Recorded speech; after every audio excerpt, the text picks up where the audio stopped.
Assalamualaikum warahmatullahi wabarakatuh. Saya Siti Robiah dari kelas IPJJ 4801 dengan nomor induk mahasiswa 1030 424 0058. Di sini saya akan menjelaskan beberapa jawaban yang saya buat perihal tugas CLO 0313 kalkulus lanjut di semester genap ini. Nah, di sini terdapat beberapa soal. Salah satunya adalah sebuah partikel bergerak di sepanjang lintasan berupa helix yang diberikan oleh R dalam kurung T sin T I ditambah cos TJ ditambah dalam kurung T pangkat 2 dikurang 3T plus 2 dan K. Di mana komponen K menyatakan ketinggian dalam meter dari permukaan tanah dan T lebih besar sama dengan 0. Untuk pertanyaan A, apakah partikel tersebut pernah bergerak ke bawah? Berikan argumen untuk setiap jawaban yang diberikan. Kemudian B, apakah partikel tersebut pernah berhenti bergerak? Kemudian bagian C, pada waktu berapa partikel mencapai posisi 12 meter di atas tanah? Dan di bagian D, berapakah kecepatan partikel saat berada pada ketinggian 12 meter dari tanah? Dan yang terakhir, bagian E, pada ketinggian 12 meter, jika partikel keluar dari lintasan helix dan bergerak di sepanjang garis singgung dari helix, tentukan vektor arah dari garis singgungnya. Di sini terdapat beberapa jawaban yang telah saya buat.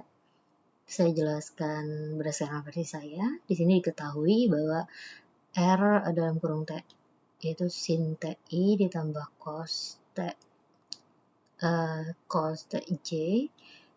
Kemudian di sini komponen K menyatakan ketinggian dalam meter dari permukaan tanah dan 1 lebih besar sama dengan dari 0. Nah, untuk jawaban bagian A di sini diketahui yaitu kita buat turunannya dari Z dalam kurung T sama dengan T pangkat 2 dikurang 3 T ditambah 2 yaitu menghasilkan turunan pertama dari Z yaitu dalam kurung T sama dengan 2T dikurang 3, maka menghasilkan Z turunan pertamanya yaitu lebih besar dari 0 jika T lebih kecil dari 1,5, yaitu dikatakan bahwa partikel turun saat yaitu 0 lebih kecil dari T, lebih kecil dari 1,5. Maka jawabannya adalah ya. Kemudian di bagian B, apakah pernah berhenti?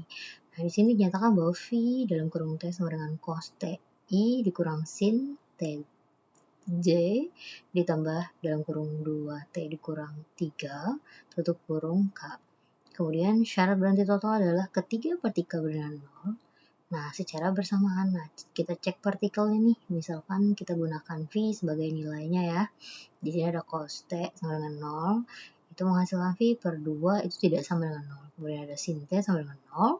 Menghasilkan 0 sama dengan 0. Kemudian ada 2T dikurang 3 dikurang 3 sama dengan 0. Yaitu menghasilkan T sama dengan 3 per 2. Nah, kesimpulannya itu partikel tidak pernah berhenti bergerak karena tidak ada kondisi partikel yang secara bersamaan bernilai 0. Nah, di sini ada bagian C. Kapan partikel berada di ketinggian 12 meter?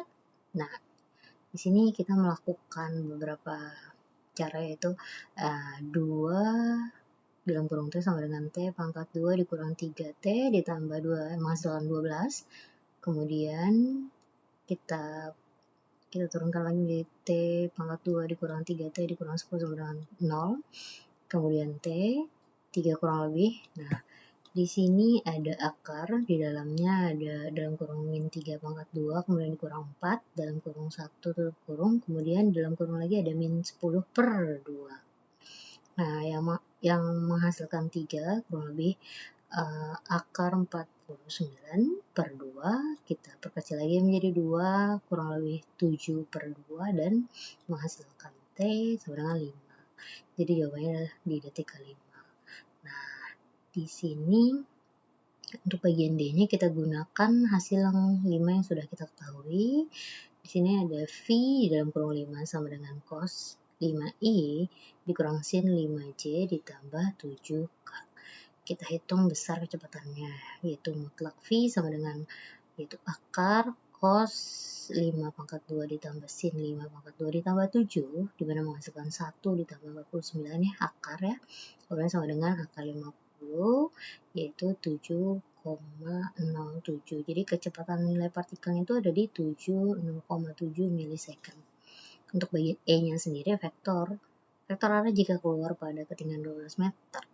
Vektor arah gerak itu sama dengan vektor singgungnya ya. Jadi V dalam kurung 5 sama dengan cos VI dikurang sin 5J ditambah 7K. Jadi vektor arahnya itu ada di posisi cos. Cos I sama dengan sin 5J ditambah 7K.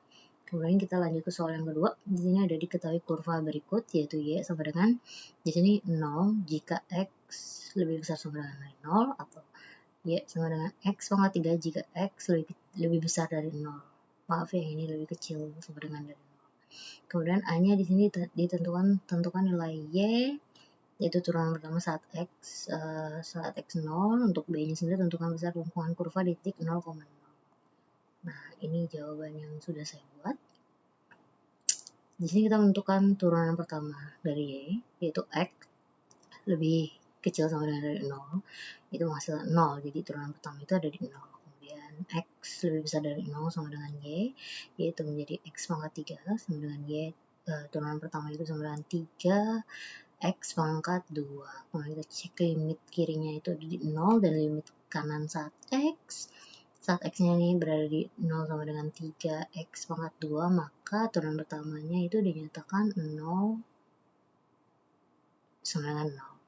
Kemudian di sini ditanyakan tentukan kelengkungan titik 0,0-nya nih. Nah, langkahnya itu ada di rumus kelengkungan, yaitu K sama dengan, ini ada mutlak turunan Y kedua, itu per di dalam kurung sini ada 1 ditambah turunan pertamanya, kemudian angka pangkat 2, kemudian di luar ada 3/2.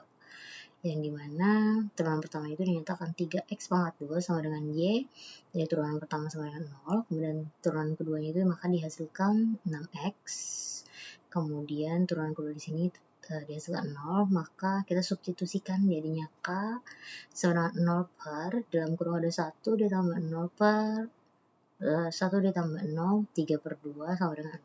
Jadi kelengkungannya itu dihasilkan 0,0 sama dengan 0. Kurang lebihnya penjelasan yang bisa saya berikan seperti itu. Jika mungkin terdapat banyak kesalahan, sebelumnya saya mohon maaf dan terima kasih. Wassalamualaikum warahmatullahi wabarakatuh.